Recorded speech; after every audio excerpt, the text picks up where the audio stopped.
तो बच्चों अब इसमें जो लास्ट है कंबाइंड, मतलब इन जनरल सबसे ज्यादा जनरल सर्किट, वो हुआ एलसीआर सर्किट।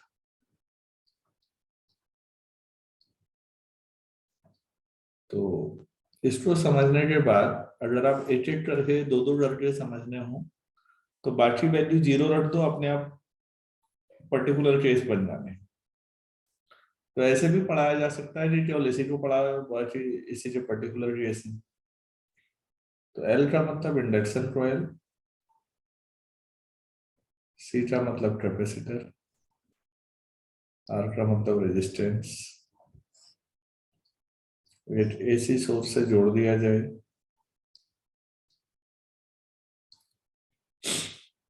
तो कुछ नहीं है उसमें, E equal to E not sine omega t.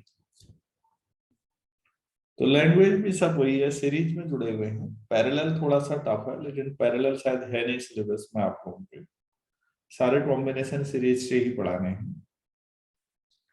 तो मैं कोई ज्यादा लैंग्वेज ना बनाते हुए सीधे नेट ईएमएफ कितना होगा, ई माइनस इंडक्शन कॉइल इतना अपोज करेगी हमेशा, कैपेसिटर इतना अपोज करेगा, तो नेट ईएमएफ हमेशा ये होगा इक्वल टू आई आर। तो ई की जो वैल्यू रख देते हैं, E not sine omega T equal to L D I by D T plus 2/c plus I R. अब फिर यही है पिछले सवाल की तरह कि हमें आई में लाना है सारा एक्सप्रेशन, यहाँ क्यू आ रहा है।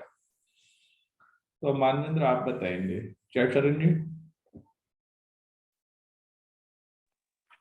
डिफरेंशिएट। हाँ, तो इसको डिफरेंशिएट कर देते हैं with respect to time, differentiating with respect to t v z. बेटा मैं लेफ्ट साइड को ले रहा हूँ उसको, l d two i by D t square plus r d I by D T plus i upon c equal to omega E not, left side है sine का cross omega, ये कर दिया मैंने। जहां मैंने d two by D t जो था उसको आई लिख दिया है, मतलब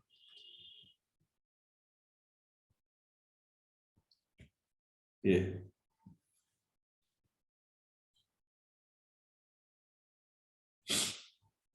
तो आप इसे अब इक्वेशन 1 मान लीजिए।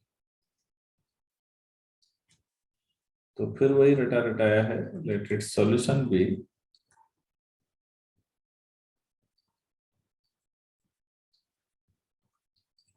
आई equal to I naught sine omega T plus 5। Question number 2। तो 1 में रख दीजिए, L D by D T बाहर, अंदर फिर D by D T of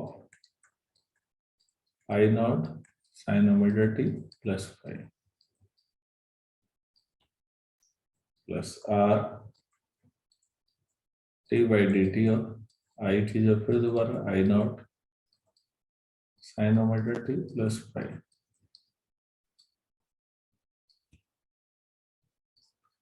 plus I not upon c sine omega T plus 5 equal to omega E naught cos, रटा रटाया है omega T plus 5 minus 5।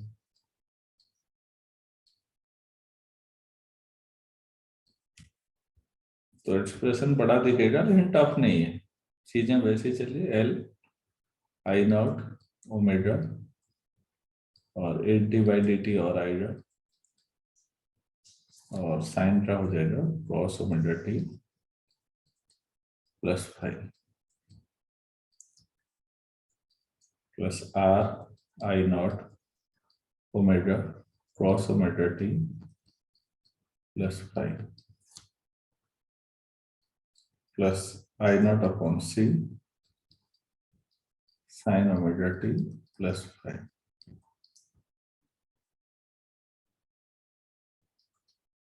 Equal to left side omega E not, नहीं omega i not ही है, अभी ऐसे रखते हैं अगले बटन में, cos omega T plus five minus five, कौन लिखे इतना। तो भाई डिफरेंशिएशन जब एक बार और किया बच्चों तो ये माइनस हो जाएगा, l i not omega square sine omega T plus five plus are I not omega cos omega T plus five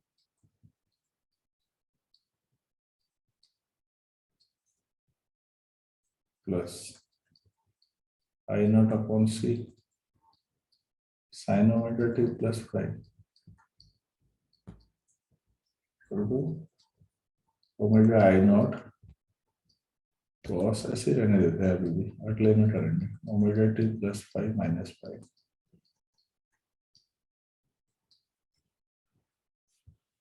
8 omega से डिवाइड कर देते हैं,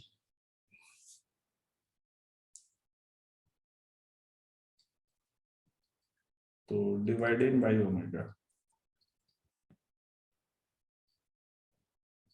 और लेफ्ट साइड में दो जगह साइन आ रहा है तो उसको 8 सा लिख लेते हैं, I naught 1 upon omega C minus omega into L sine omega T plus five plus are I not cos omega T plus five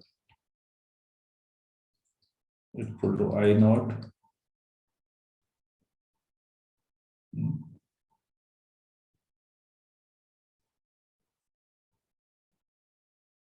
I naught सब जगह क्यों आएगा, तो गड़बड़ हो जाएगा, राइट साइड ई नॉट था ना, इक्वेशन 1 को देखिए तो राइट साइड क्या है बच्चों,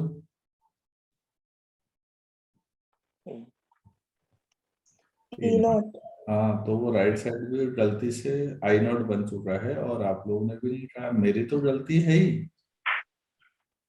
मैं तो मान रहा हूँ कि मैंने गलत कर दिया, ई नॉट, वही सोच रहा था राइट साइड तो ई नॉट था, ये आई नॉट कहाँ से आ गया।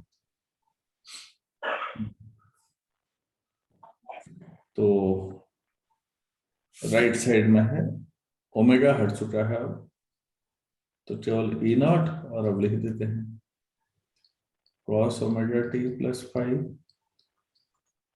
cos five plus sine omega T plus five sine five, बस कंपेयर कर दीजिए, तो सीधे पहला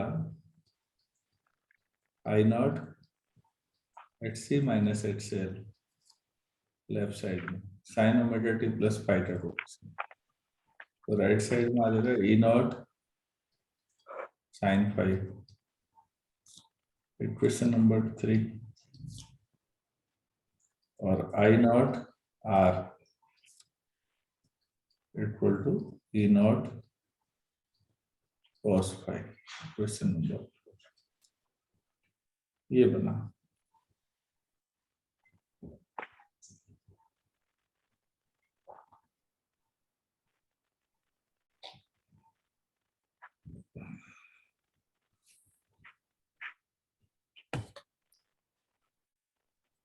ठीक है इतना, हाँ अब क्या करें, वही इक्वेशन 3 और 4 को स्क्वायरिंग एंड बिल्कुल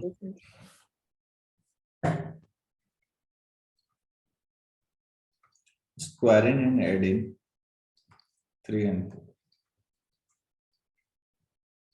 वी डिड। मानवेंद्र, ये जो डिफरेंशियल इक्वेशन का यूज हो रहा है बेटा, तो ये टफ तो नहीं लगा? तो थोड़ा टफ तो लगी है। अच्छा, नहीं, ये डिफरेंशिएशन में दिक्कत आ रही है आपको? Yes sir. अच्छा, इसका मतलब तुमने वो मैथ्स की बेसिक चीजें छोड़ दी लास्ट ईयर जो पढ़ाई।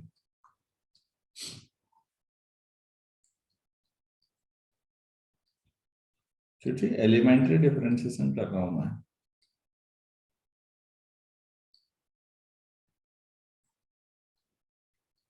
H C minus h l square plus r square, i not दिया है।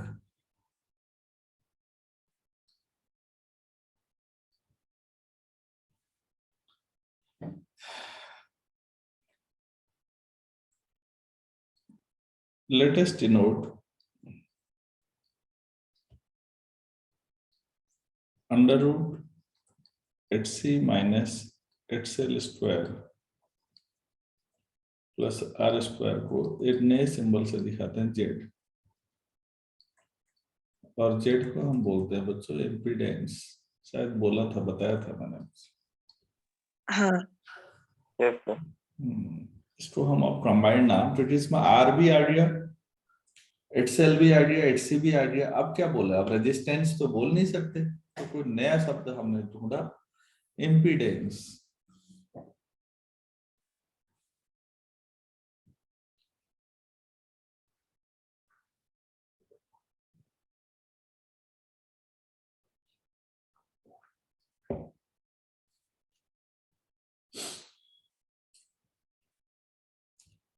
तो इसलिए अब आप इस आधार पर जो मैक्सिमम करंट थी आई नॉट, उसको कई बार ई नॉट अपॉन जेड भी लिखते हैं कई लोग, ऐसे भी लिख सकते हैं।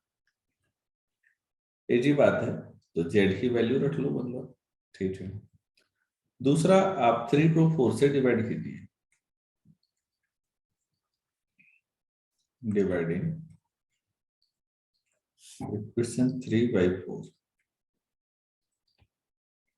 we did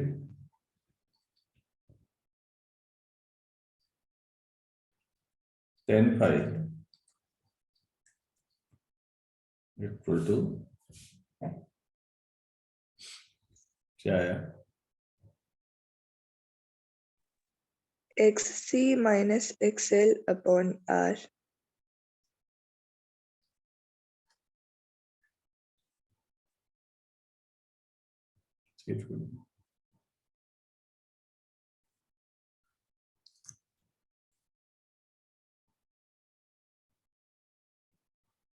तो यहां पर 3 सिचुएशन है बच्चों, मैं ऐसे लिख देता हूं। अगर एच से सी ज्यादा हो जाए एच से एल से, तो 10/5 पॉजिटिव आ जाएगा, क्योंकि रेजिस्टेंस तो पॉजिटिव ही होता है हमेशा। तो उस समय 5 पॉजिटिव होगा, तो 10/5, तो 5 ही एक्यूट एंगल आ जाएगा। तो फिर 5 पॉजिटिव आ जाएगा, करंट लीड्स, करंट आगे हो जाएगी फिर। हाँ। जितना भी होगा, अगर एच सी और एच एल बराबर हो गए, तो 10/5 तो 0 हो जाएगा, तो 5 भी 0 हो जाएगा। तो हम लिखेंगे कि current and EMF are in same phase, ये दोनों एक ही फेज में है। फिर ये रेजोनेंस वाली सिचुएशन है।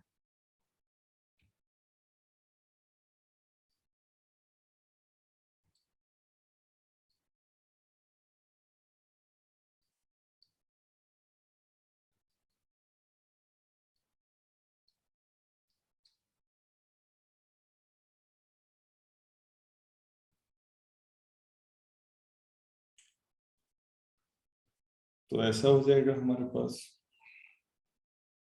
तीसरा, अगर HCl से कम हो जाएगा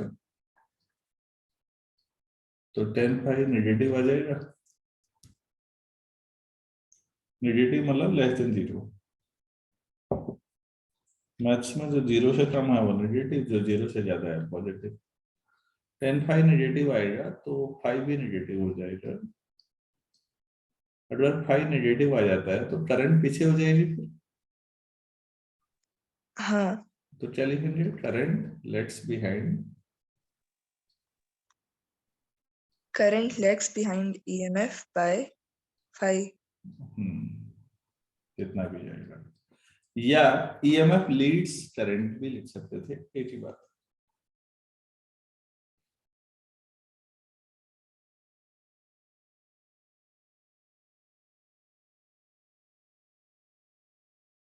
तो बच्चों ये सिचुएशन है तीसरी।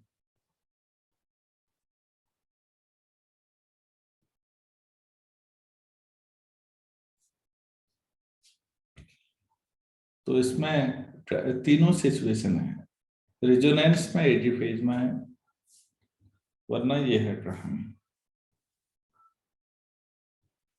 सब एक ही जैसा है मानवेंद्र। अगर 8 को भी बेटा रिवाइज ढंग से करोगे ना तो मैं नहीं मानता कोई दिक्कत आनी चाहिए।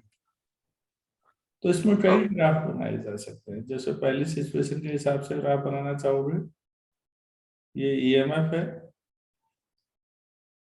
अगर तो करंट पहले वाले केस में मैंने क्या कहा था, देखो करंट क्या पर है, ये वाला करंट थोड़ा सा आगे हट रहा था, तो करंट को थोड़ा आगे कर लेते हैं।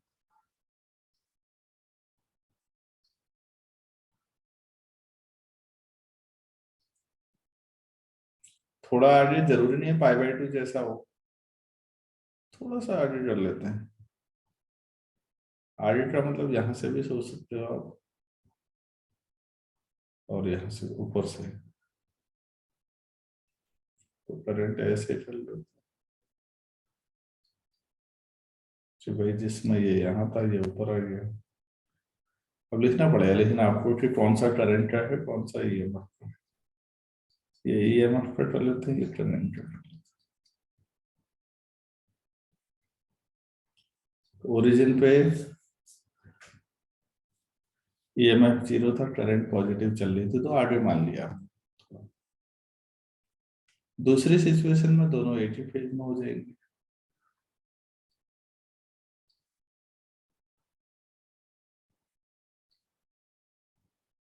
एक ही फेज का मतलब जहां पर 2 0 होंगे दोनों 0, जहां पर फिर नेगेटिव ऐसे चलते रहेंगे। ये एक फेज में होना हुआ।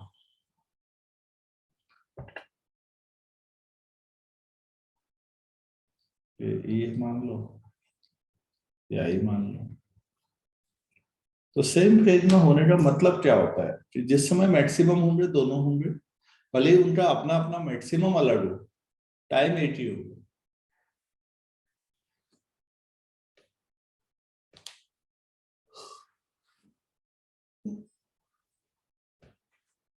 क्या क्लियर हो पाया पूरा? Yes sir.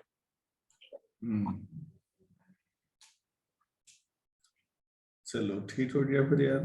तो अल्टरनेटिंग करंट तो बहुत मेरे ख्याल से काफी रिलैक्स वाला चैप्टर है, अगर आप एक बार पढ़ लें तो। बच्चों जो चीजें मैंने पढ़ाई हैं ये आसान है सब। रेजोनेंस एक ऐसी सिचुएशन है जहां पर मामला थोड़ा अलग हो जाता है, क्योंकि रेजोनेंस में आप ये सोचिए नोट करके, इन जनरल जेड क्या था, √R² plus XL minus XC whole square. अच्छा, in the situation of resonance क्या होता है, XL equal to XC. Resonance XL equal to XC हो जाएगा बच्चों, तो सेकंड टर्म 0 हो जाएगी। तो रेजोनेंस वो सिचुएशन है जिस समय रेजिस्टेंस और इम्पीडेंस बराबर हो जाते हैं, ऐसा भी टेस्ट होता है, that is impedance and resistance R equal in case of resonance.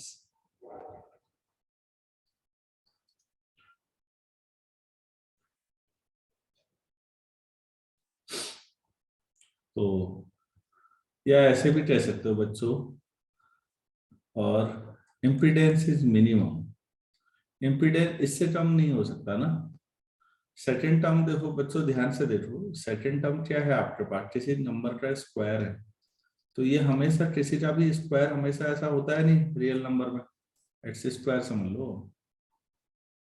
Negative, हाँ ये कोई कॉम्प्लेक्स नंबर तो है नहीं, रियल नंबर है, और रियल नंबर का स्क्वायर या तो जीरो होता है या पॉजिटिव, जीरो वाला केस तो रेजोनेंस है, अगर एक्स स्क्वायर पॉजिटिव है तो फिर ये ज्यादा ही होगा। तो अब आप खुद समझो कि इम्पीडेंस कब मिनिमम होता है,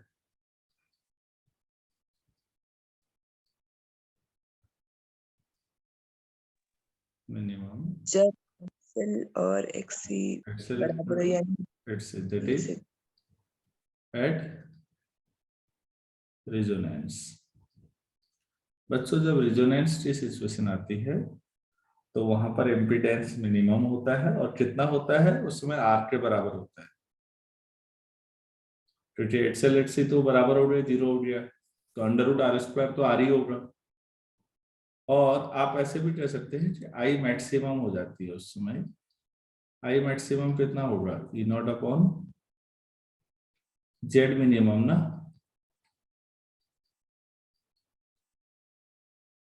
हाँ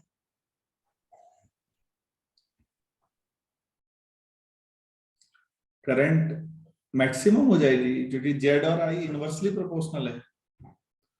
तो बच्चों ऐसे समझ लो, सर्किट में अगर करंट ऐसे फ्लो हो रही थी तो जहां पर एक्सएल और एक्ससी बराबर होंगे वहां पर करंट एकदम बढ़ जाती है बहुत ज्यादा,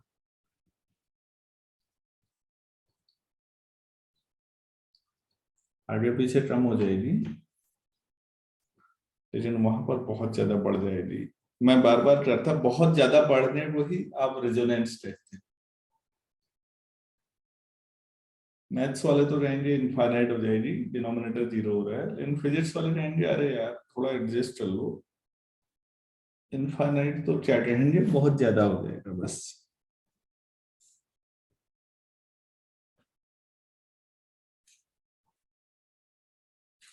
तो बच्चों ये हमारे पास एलसीआर सर्किट आया, यहां तक क्लियर है। Yes sir.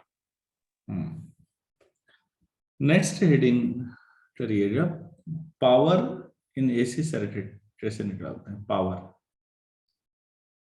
उस पर काम करते हैं।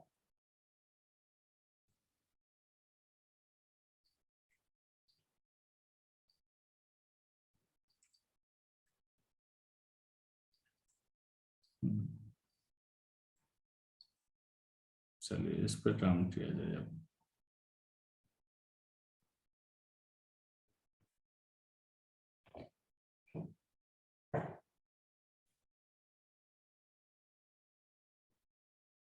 अच्छा, तो इन जनरल लिखिए, suppose a source of EMF E equal to E naught sin omega t is applied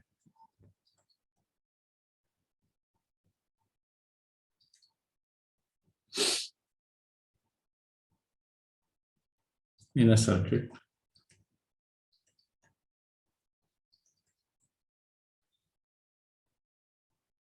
and the result क्योंकि साइनसोइडल है, इज अ करंट, और इसका परिणाम मान लो ये करंट है। I equal to in general तो I not sine omega T plus five. फिर हो गया। तो dt टाइम में सोर्स के द्वारा कितना वर्क डन होगा ये लिखते हैं। So work done by the source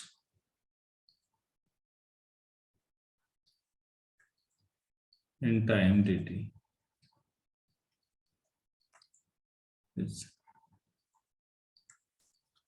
हम लोग ऐसे लिखते थे उसमें v इंटू आई इंटू टी लिखते थे ना वर्क डन के लिए। तो यहाँ पर आप v की जो e लिख रहे हैं e आई इंटू टाइम की जो dt लिख दीजिए। तो e की जो क्या लिखेंगे आप? E naught sin omega t आई की जो ऊपर आई not sin omega t plus phi। dt ये हो गया हमारे पास। तो हम इसको थोड़ा सिंप्लीफाई कर लेते हैं यार। ई नॉट आई नॉट तो एक साथ आ गया, साइन ओमेगा टी भी ठीक है। अंदर वाले साइन ओमेगा टी को खोल देते हैं, तो sign omega T cross five plus cross omega T sign five T T. तो डी डब्ल्यू हो गया ई नॉट आई नॉट, तो ये हो गया, ये मल्टीप्लाई होगा sign square omega T cross five plus sine omega T into cross omega T कितना होगा? Sign omega T cross omega T और साइन फाइव डी टी। एक लाइन बढ़ा दी मैंने आप लोगों की सुविधा देखते हुए। बताओ भाई, I naught E not sine square omega T cross five, 2 से मल्टीप्लाई 2 से डिवाइड, साइन 2 ओमेगा टी कर दो इसको, हाँ साइन 5 साइन 2 थीटा हो गया बस।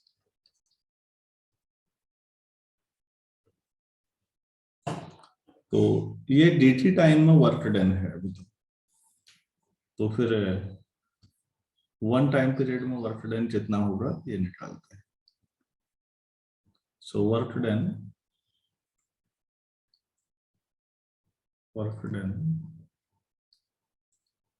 in one time period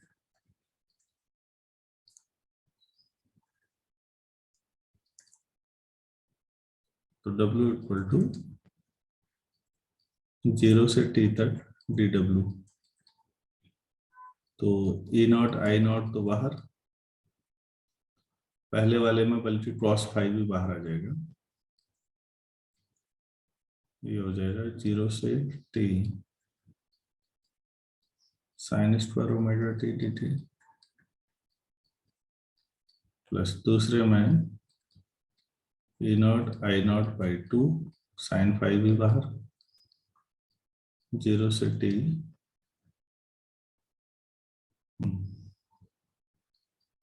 sign 2 omega T D T.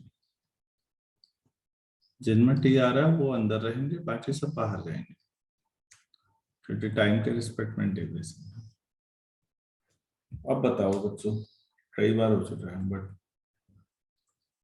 1/t 0 से t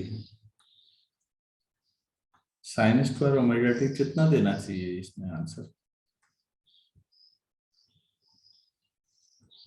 आज भी मैंने बताया स्क्वायर है तो 1/2 और 0 से t साइन 2 ओमेगा टी, तो साइन का एवरेज करोगे तो प्लस और माइनस दोनों आएंगे तो वो 0 हो जाता है। हाँ हाँ, साइन स्क्वायर नेगेटिव है ही नहीं ना, साइन स्क्वायर तो पॉजिटिव ही चलता रहेगा। इसीलिए उसका एवरेज आता है। तो ये बात ही मैंने सबसे पहले समझाई इस चैप्टर में आप लोगों को। तो यार ये सीख लो पहले तो। अब बताओ भाई। सो W इक्वल टू क्या हो जाएगा? E नॉट, देखो ऊपर I नॉट इंटू टी भी करना पड़ेगा, T cos फाइव। क्यों? T उधर नहीं था ना,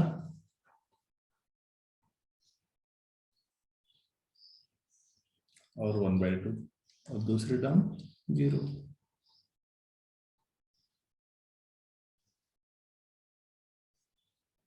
अरे जो मैं जिसको क्लोज कर रहा हूं ये कितना आएगा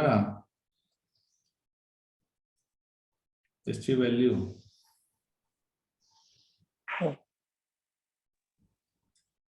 T/2।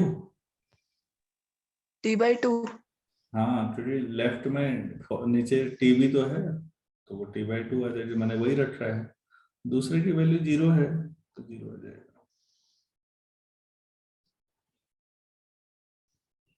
तो बच्चों ये हो गया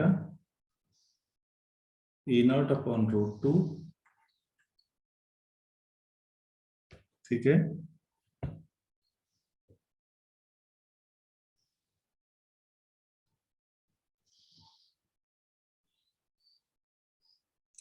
I0/√2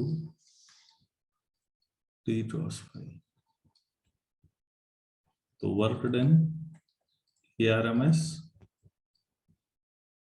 IRMS into T cos five.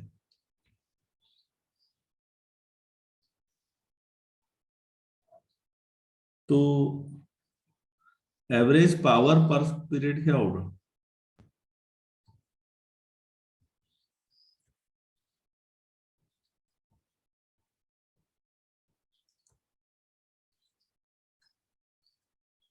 Power के लिए आप यही करते हैं, टाइम से डिवाइड। हाँ, तो कितना आ जाएगा? ERMS IRMS cos five. ये फॉर्मूला कोर्स में है आपके यहाँ, एग्जाम में आता है पावर ट्रिम।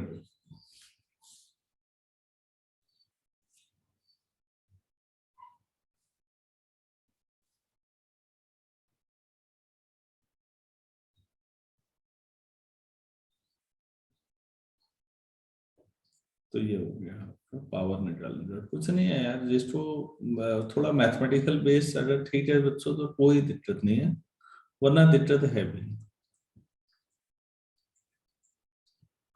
आप फिर एक बार बताइए, अगर मैं फाइव को π/2 मान लूं यहाँ पर, तो cos फाइव तो 0 हो जाएगा, तो पावर क्या हो जाएगी? 0। जबकि ERMS भी 0 नहीं है, IRMS भी 0 नहीं है, लेकिन पावर 0 हो रही है। पावर ही अगर 0 हो जाए तो पावर का मतलब है बिजली का खर्चा 0। तो बच्चों ऐसी करंट को कहते हैं wattless current. Such current is called